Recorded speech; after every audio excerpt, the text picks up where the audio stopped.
हमारे शास्त्रों में लिखा है जब भी खाना खाना तो ध्यान खाने की तरफ होना चाहिए। आजकल हम लोग क्या करते हैं, मोबाइल पे रील देखते हैं, तो हमें नहीं पता हम कितना खाना खा रहे हैं। बहुत ज्यादा कहते हैं कि दही बिल्कुल नहीं खानी चाहिए, डेयरी प्रोडक्ट से भी जो है मना करने लग पे ने।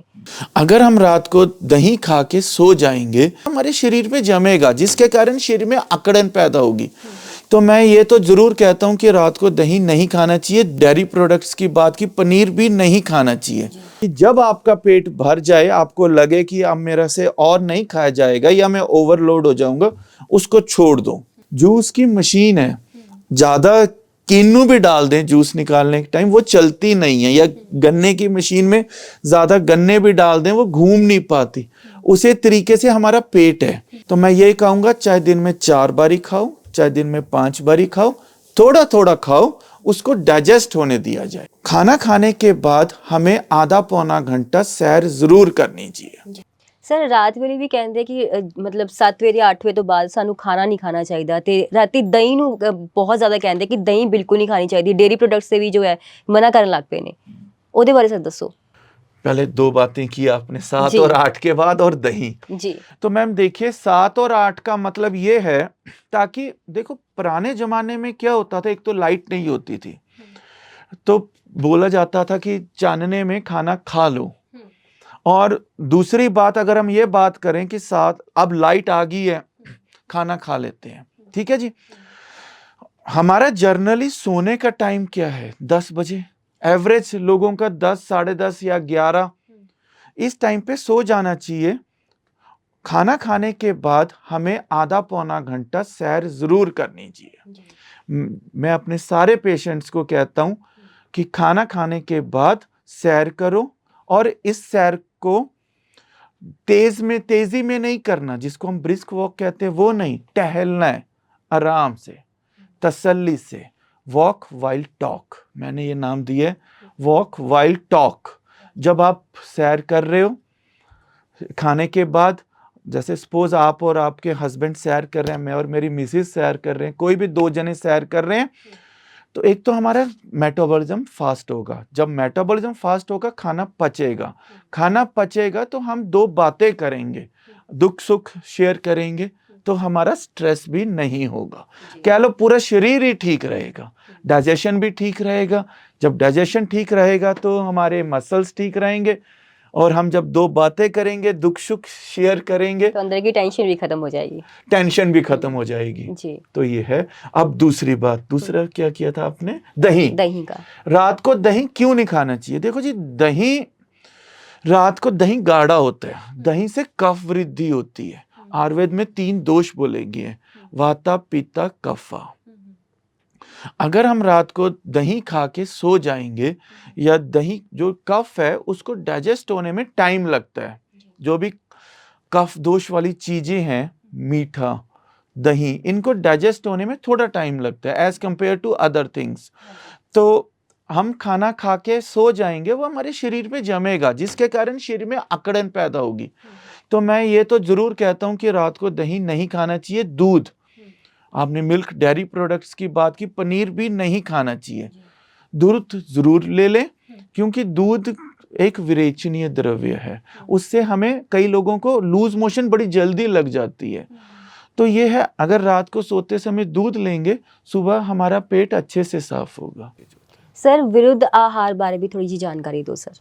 मैंने पहले कहा आहार और विहार। आहार पे जैसे हम बात कर रहे हैं आज, विरुद्ध आहार का मतलब क्या है? विरुद्ध, जो हम लोगों ने प्रॉपर खाना है उससे उल्टा, जैसे कि मच्छी और दूध, ये विरुद्ध आहार है। और पिज्जा, बर्गर, ये सारा विरुद्ध आहार है। तो ये सब चीजें हैं जो कि हमें एक प्रॉपर, मैं ये कहूंगा यहाँ पे, प्रॉपर डाइट लेनी चाहिए। अभी हमारे ऑडियंस को इतना समझ नहीं आएगा कि क्या क्या डाइट लेनी चाहिए, तो मैं इनको एक बात बोलता हूं, भरपेट खाना नहीं खाना। हमारे शास्त्रों में लिखा है जब भी खाना खाना तो ध्यान खाने की तरफ होना चाहिए। आजकल हम लोग क्या करते हैं, मोबाइल पे रील देखते हैं, तो हमें नहीं पता हम कितना खाना खा रहे हैं।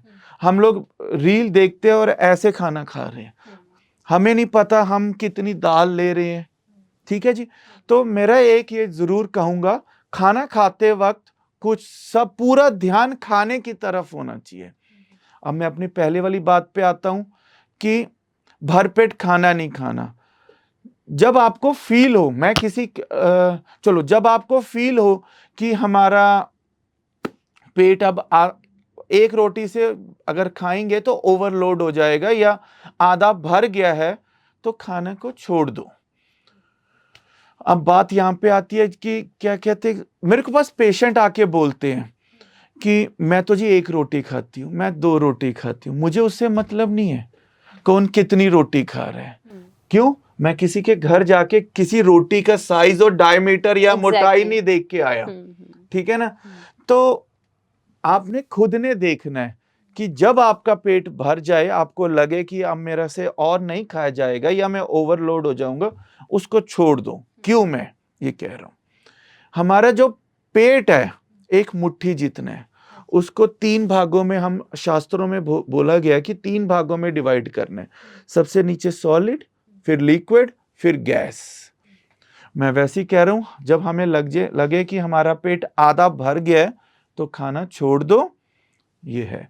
अगर हम इसका उदाहरण देखें जर्नल लाइफ में, जूस की मशीन है, ज्यादा किन्नू भी डाल दें जूस निकालने के टाइम, वो चलती नहीं है। या गन्ने की मशीन में ज्यादा गन्ने भी डाल दें, वो घूम नहीं पाती। उसी तरीके से हमारा पेट है। हमारे पेट में ज्यादा अगर हम खाना भी डाल लें, गैस्ट्रिक जूसेस तो पेट ने उतने ही सिक्रीट करने हैं। तो खाना ज्यादा होगा तो प्रॉपर डाइजेशन नहीं हो पाएगा। डाइजेशन नहीं होगा तो खाना बॉडी में जमेगा, जिसको हम अनडाइजेस्टेड फूड पार्टिकल कहते हैं। अनडाइजेस्टेड फूड पार्टिकल मतलब कॉन्स्टिपेशन। कॉन्स्टिपेशन मतलब आम, शास्त्रों में उसको आम बोला गया, गीता में भी उसको आम बोला गया। गीता का श्लोक है, ऊष्म अल्प बलपेन धातु माध्यम अपचितम। मतलब जब हमारा जो खाना है, जब हमारी ऊष्म अल्प बल पेन, जो हमारी ऊष्म है अल्प बल की है, धातु माध्यम अपचितम, जो हमारा धातु है, खाना, धातु मतलब खाना, जो भी हम आहार खा रहे हैं, वो अनडाइजेस्टेड अपचित रह जाता है। तो मैं ये कहूंगा, चाहे दिन में 4 बारी खाओ, चाहे दिन में 5 बारी खाओ, थोड़ा थोड़ा खाओ, उसको डाइजेस्ट होने दिया जाए।